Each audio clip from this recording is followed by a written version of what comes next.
Do you think I can build my bicep like that of Dwayne Johnson? You don't think so? I think so. If I decide to do trainings, I lift heavy things, go for exercises, with time, even if I don't get to the level of Dwayne Johnson, I will at least improve a bit. Your brain grows more cells like your muscle when you train it. My name is Munisola Adidayo. Welcome to Emotional Intelligence 101. The objective of the session remains 1. To fast track your knowledge on emotional intelligence, and 2. To give you tips on how to build your emotional intelligence. This is the fourth video in the series. If you are yet to watch the first 3, please visit our channel. Don't forget to subscribe and like. In this video, I'll be sharing with you 7 tips on how to quickly build your emotional intelligence. Before I go to the tips, let me quickly share something with you. I can make this rubber band go around this. That's no big deal, right? Let's look at it. Okay, so you have that. But I can make it go around it a second time. Yeah. Okay. If I leave it for a longer period, I can make it go around it a third time. Because by then, this thing would have become bigger. What am I trying to say to you? If you exercise your brain long enough, it's going to be able to accommodate whatever it is that you ask it to do. So what am I trying to say to you? Your brain has the power to grow new cells, to accommodate new trainings, new ideas, new skills.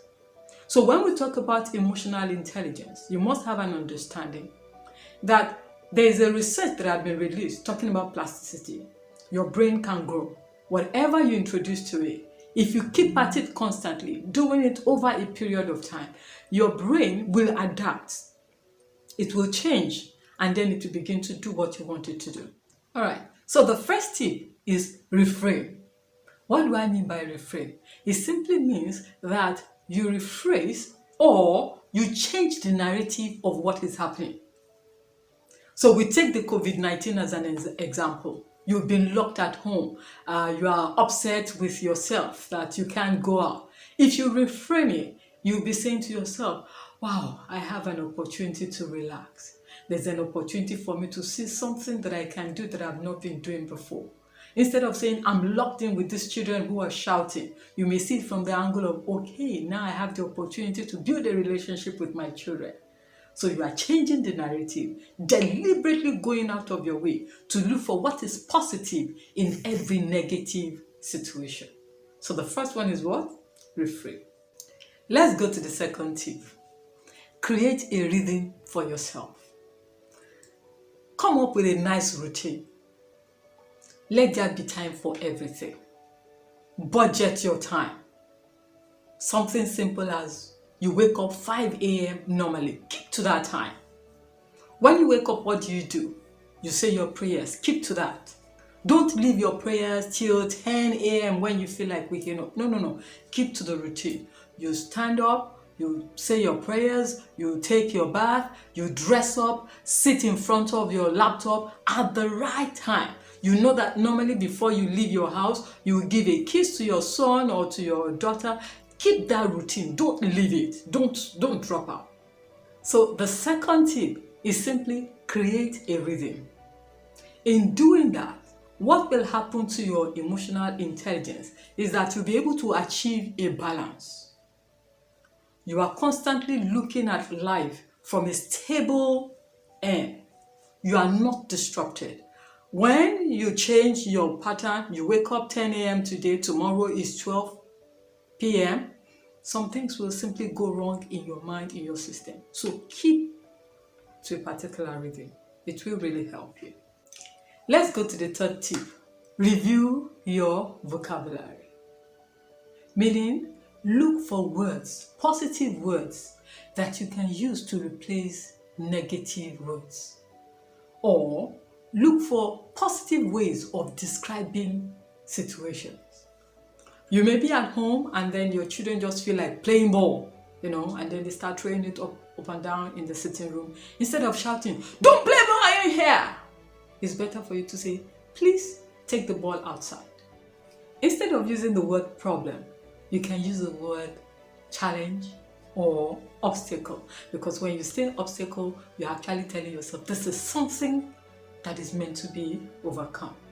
Instead of looking at your husband and saying, "Oh, he's so possessive," you can say something like, "He's very caring, quite concerned about me, he's so concerned."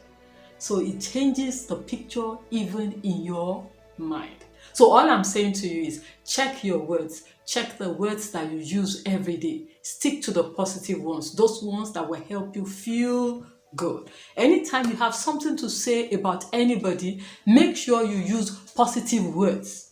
When you are giving criticism, when you are giving feedback to anybody, make sure it is constructive. Something that will help that person to walk away and think that, oh, this person is trying to build me. I had an experience with somebody some time ago. I used to work with this guy. Every time you write something, you write a proposal, and he sees that proposal as something that he will score only 40% or below 40. He will write good effort.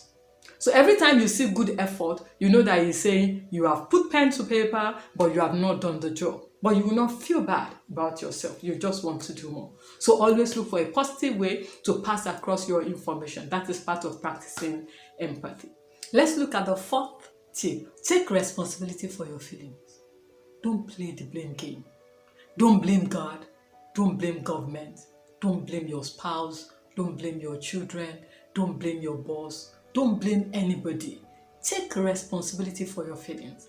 The truth of the matter is you are feeling the way you're feeling right now, not because of what the other person did, but simply because of the way you have chosen to respond to it.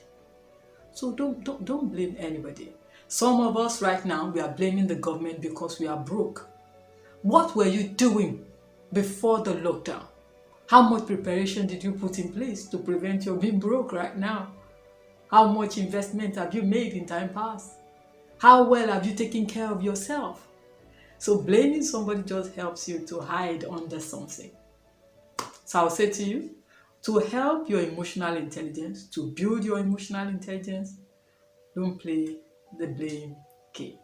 So let's go to the fifth tip. Make up your mind to do something productive with your emotion. Whether you feel anger, whether you feel love, whether you feel happiness, whichever emotion you feel, make sure that you do something productive with it. So right now, during this COVID-19 lockdown, you may find out that you're very angry with your government. You are angry with the government. Instead of murmuring, complaining, ask yourself, what can I do to assist? Some palliatives were being given to some people, and you think it's too small. What can you have to make you productive? You can speak out. You can even write a letter to the government, making suggestions on what they can do. You can call a group of friends and ask, what can we do to help in this situation? You can make donations, whatever you can do, instead of sitting down and getting upset, getting angry with the government, knowing that there's nothing that your anger can achieve. Okay, so let's go to the sixth tip. Deliberately attach importance to everyone around you. Everyone. Irrespective of how you feel about them. Whether you feel they are stupid, they are ignorant, they are oppressive, they are angry, whatever you feel about them, treat them as people who are important. And the truth of the matter is when you do that, they will give it back to you. Remember that emotional intelligence is not just about how we handle ourselves. It is also about how we handle our relationships. And that falls really under empathy. You want people to treat you as someone who is important? Treat others that way. That way, you'll be building your emotional intelligence. Finally, take time to build your emotional intelligence dashboard. Use it and review it from time to time. Building your emotional intelligence dashboard will do wonders for you. What do I mean? It's going to act more like a tracker for you, or even a timer, telling you what is happening per time, it will be very, very important for you to be part of that session. Once you learn how to do it, you can use it for yourself, you can use it to help members of your family and your colleagues. So why don't you make it a date with me on the 6th of June by 3 p.m. to be part of that session? Please send in your email to us or register via our website. You'll find that information that's talking about the link right in the description box. Please ensure that you register. I really look forward to seeing you at that session. Remember to like and subscribe. Stay safe.